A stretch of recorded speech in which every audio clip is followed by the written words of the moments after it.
ជំរាបសួរបងប្អូនទាំងអស់គ្នាថ្ងៃនេះនាងខ្ញុំឆាបាយមានអង្ករចំនួន20កំប៉ុងមានបន្លែមានស្ពៃតឿការ៉ុតសណ្តែកគួរហើយចំពោះសាច់វិញមានសាច់ជ្រូកបង្គាសាច់ក្រកនិងមានពងទាចំនួន30គ្រាប់ឥឡូវនាងខ្ញុំចាប់ផ្ដើមលាងអង្ករមុនគេ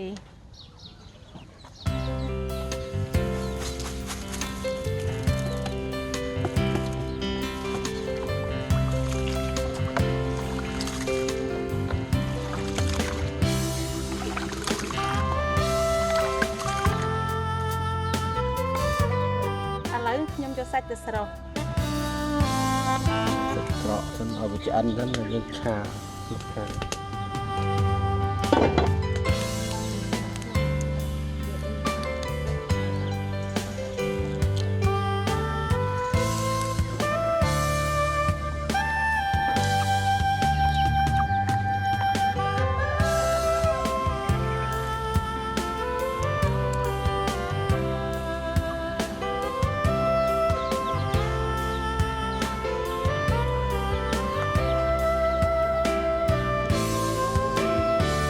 សាច់ក្រកឆ្អិនហើយឥឡូវស្រង់សាច់ក្រកឡើងវិញបាទ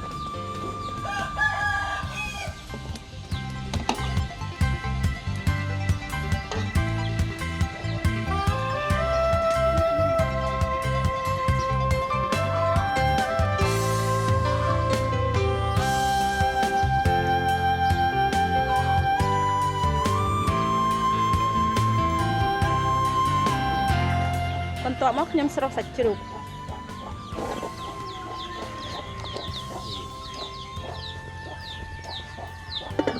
ឥឡូវទឹកពុះហើយខ្ញុំចាក់អង្ករចូលដើម្បីដាំបាយ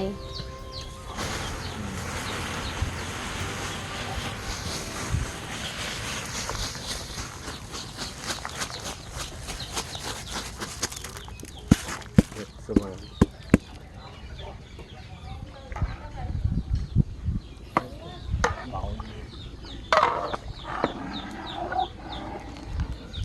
ឥឡូវចាប់ផ្ដើមស្រង់សាច់ជ្រូកឡើងចាបំបាយផ្ទះជាប់ចឹងបាទលើកជាប់ដូចឆ្នាំងតូចលើកមិនរួចបាទគាត់ជាប់ចឹងបានវាអត់ដោយអង្គគាត់ជាប់បាយហើយបាទហើយគ្មានដោយអង្គមកគ្រាប់ទេ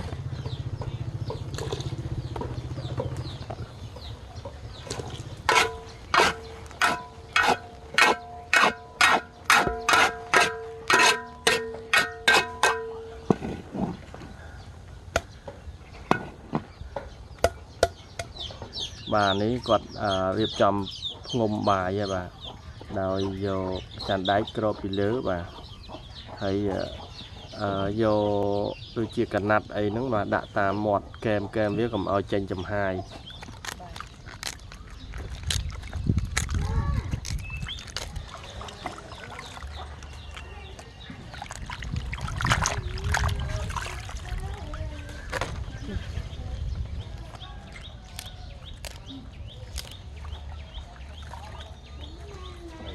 ឥឡូវខ្ញុំចាប់ផ្ដើមស្រុះបង្គា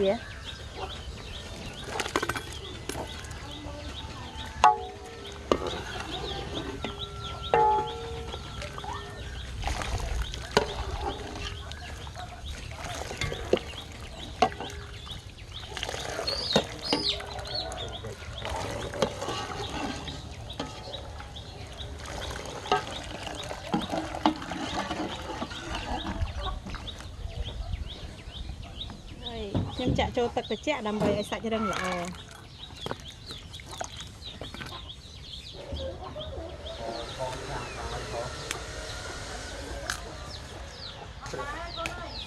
នេះសិន ឥ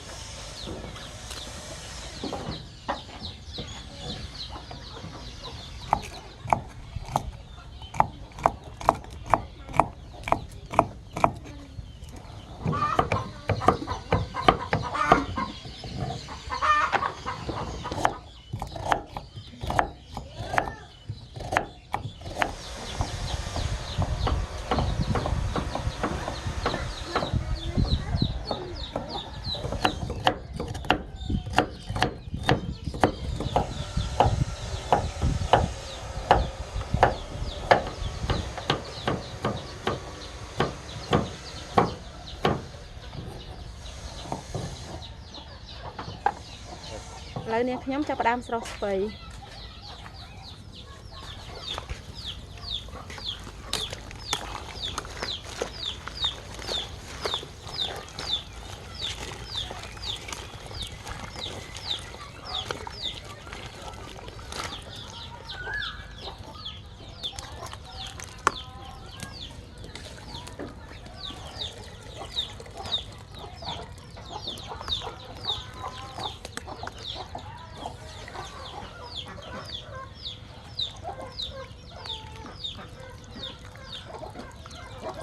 បាយស្រួយល្អណាស់នេះខ្លាច់ឆៅខ្លាច់អែកឥឡូវឆ្អិនល្អហ្មង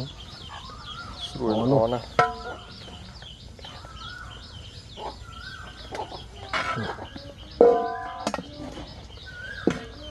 េះបាយកំង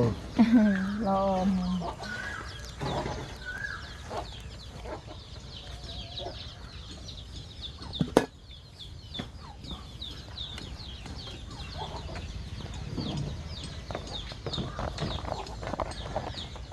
ដាក់វាឲ្យត្រជាក់សិន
ចាក់បាយដាក់ចាក់ណែកដើម្បីលាយប្រេងទេសឲ្យវាល្អសនុកច្បល់ទៅឆាប់ចូលគ្រឿងទុកស្លឹក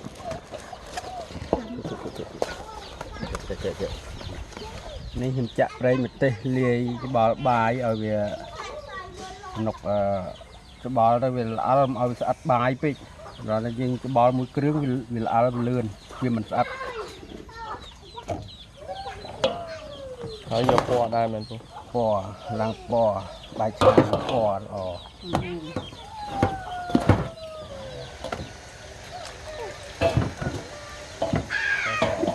อันนี้คือสกอร์ซอ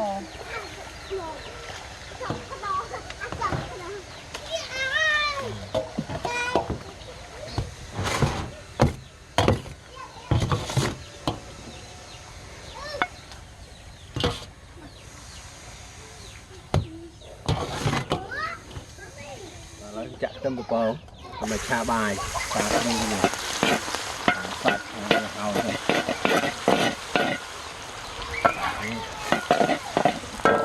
ានក្តៅចាក់សាច់ទៅក្រកទៅជ្រុះ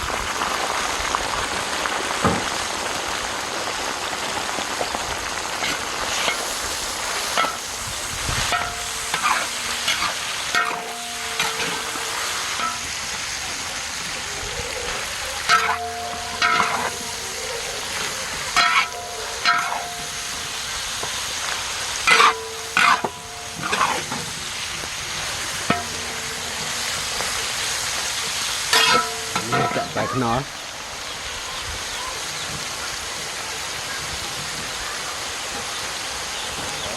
ស្ករសនេះចង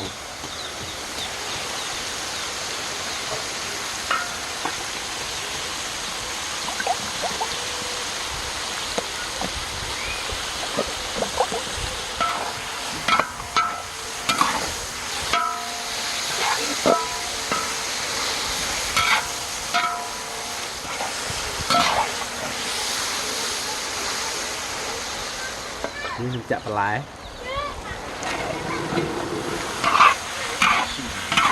អូបងអាត្មងបន្លែ bài cha này Còn một cái này thế cái chọn hộp món này này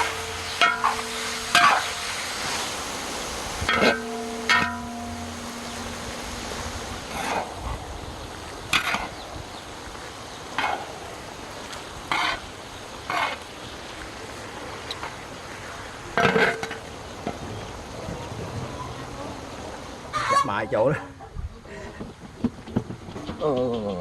thế là mau bỏ ổ nè ổ nè bài cha hạt bỏ nhanh không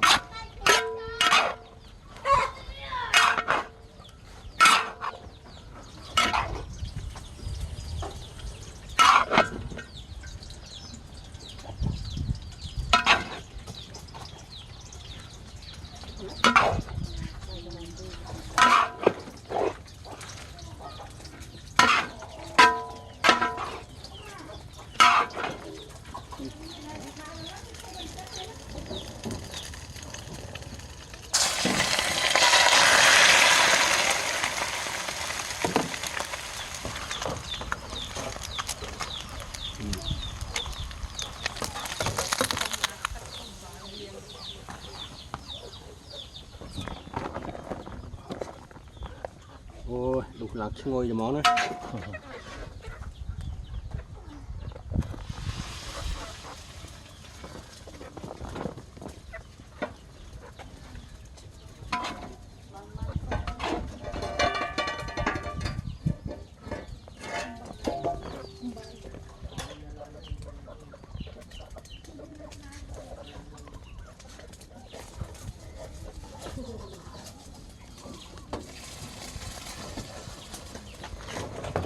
ôi lộn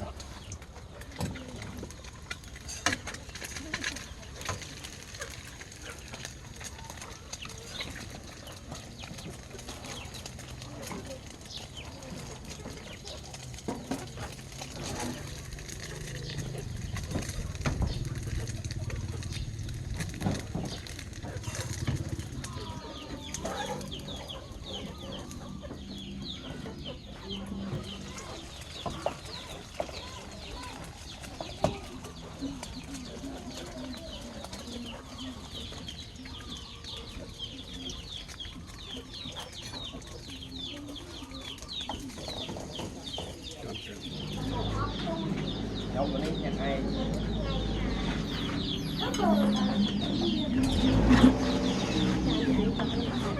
để làm gì ai cũng đứng ra đây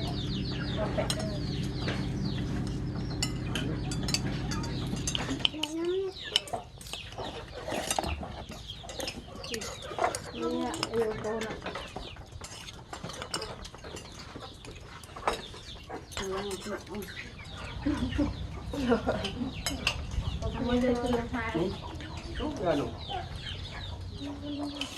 anh ta không làm chạy thì bắt đấy đặt tết tích chú em nhanh mà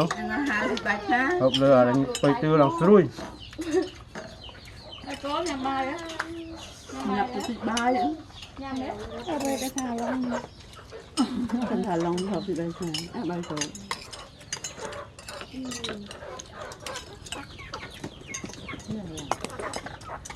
kia phải cọ kia phải có có cái phải khác nữa là cô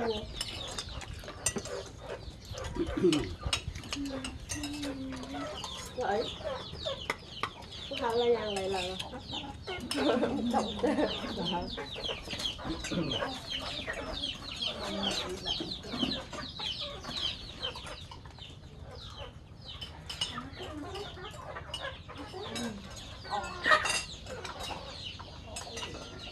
nó